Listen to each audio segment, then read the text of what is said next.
एक सेठ सेठानी रहते थे। उनके 7 बेटे और 7 बहुएं थीं। एक बेटी थी। बेटी सबसे छोटी थी, उसका ब्याह नहीं हुआ था। एक साधु सेठ जी के घर अक्सर भीख मांगने आया करते थे। जब कोई बहू भिक्षा देने आए साधु महाराज को, तब साधु बाबा उसे अखंड सौभाग्यवती रहने का आशीर्वाद देते थे।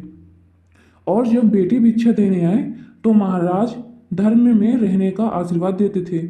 कई बार जब सेठानी ने ऐसा सुना तो उन्हें यह जानने की इच्छा हुई कि बाबा जी मेरी बेटी को ऐसा अलग आशीर्वाद क्यों देते हैं, सौभाग्यवती होने का आशीर्वाद क्यों नहीं देते। सेठानी ने निश्चय किया कि इस बार साधु महाराज आए तो उनसे अवश्य यह बात पूछेंगी। जब अगली बार साधु महाराज आए तो सेठानी ने पूछा कि महाराज जी, आप मेरी बहुओं को अखंड सौभाग्यवती रहने का और बेटी को धर्म में रहने का आशीर्वाद क्यों देते हैं। पहले तो महाराज ने बताने में आनाकानी की, लेकिन सेठानी के बहुत अनुनय विनय करने पर इसका कारण बताया कि तुम्हारी बेटी के भाग्य में सुहाग नहीं है, इसलिए मैं धर्म में रहने का आशीर्वाद देता हूँ।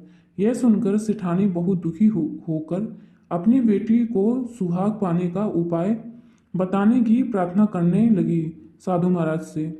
महाराज ने बताया कि एक सोना नाम की धोबिन है, अगर वो तुम्हारी बेटी की शादी में सुहाग दे तो तुम्हारी बेटी सौभाग्यवती हो सकती है। सेठानी ने सोना धोबिन की खोज की। सोना धोबिन की 5 बेटे और बहुएं थीं, जो घर के काम को लेकर आपस में अक्सर झगड़ती रहती थीं।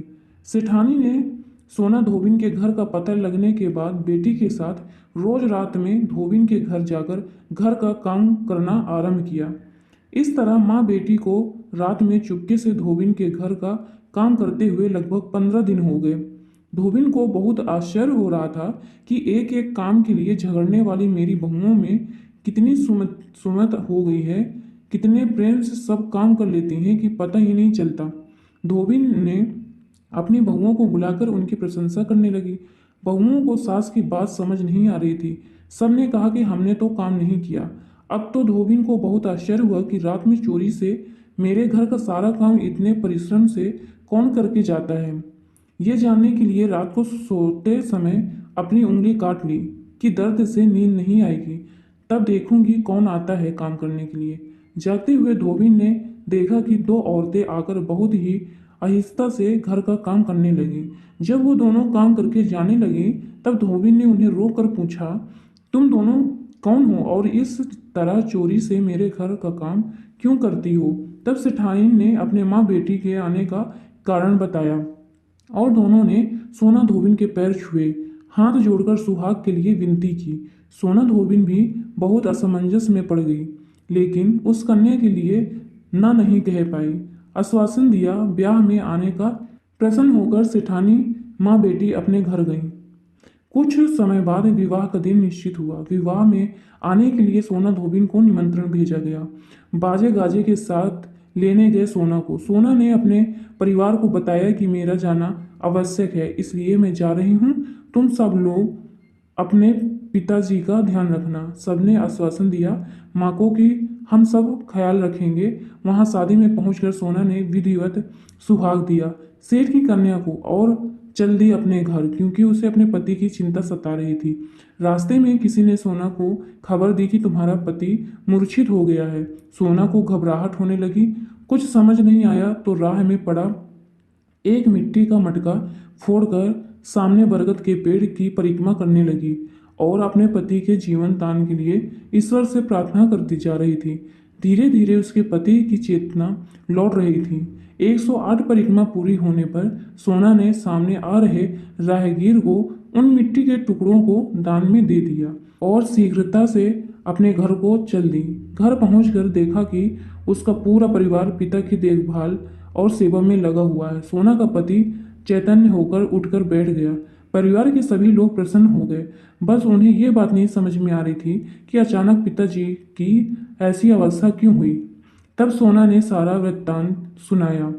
जिस राहगीर को सोना ने दान में मिट्टी के टुकड़े दिए थे उसका नाम प्यारे लाल। प्यारे लाल ने उन टुकड़ों को कुछ दूर जाकर फेंक दिया था। घर जाकर अपनी पत्नी को बताने लगा कि किस तरह रास्ते में एक औरत मिट्टी के टुकड़ों से परिक्रमा लगाकर मुझे प्यारे लाल दान में मिट्टी के टुकड़े दे दिए। पत्नी ने पूछा, दिखाइए तो। प्यारे लाल ने हिकारत से अपना गोछा दिखाते हुए कहा कि वह तो मैंने फेंक दिया, क्या करते हम मिट्टी लेकर। पत्नी ने देखा एक टुकड़ा गौछे में फंस गया था जो सोने का हो गया। उसने पति से कहा कि वह कोई साधारण स्त्री नहीं थी, वह तो कोई सती साध्वी थी। उसके दिए दान को उपेक्षा में फेंक कर आपने अच्छा नहीं किया। प्यारेलाल ने कहा कि तुम सत्य कह रही हो, हम दोनों मिलकर उसका पता लगाएंगे और क्षमा मांग लेंगे। जब दोनों सोना धोबिन से मिलने और पूरी बात सुनी, तब तक सेठ और सेठानी भी उपहार लेकर सोना धोबिन के घर पहुंचे। सब मिलकर बहुत प्रसन्न हुए।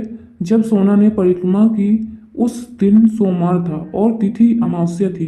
तब से आज तक ये दोनों प्रथाएं देश के अधिकांश हिस्से में विद्यमान है। पहली सोमवती अमावस्या के दिन सुहागन औरतें पूरी श्रद्धा और आस्था से परिक्रमा करती हैं, प्रसन्नता के साथ सज धज कर अपनी परिस्थिति के अनुसार दान पुण्य करती हैं।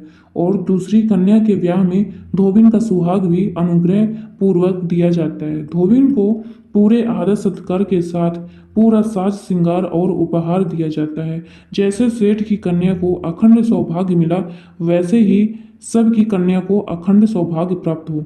तो दोस्तों, आपको ये छोटी सी कहानी कैसी लगी हमें कमेंट करके जरूर बताइएगा।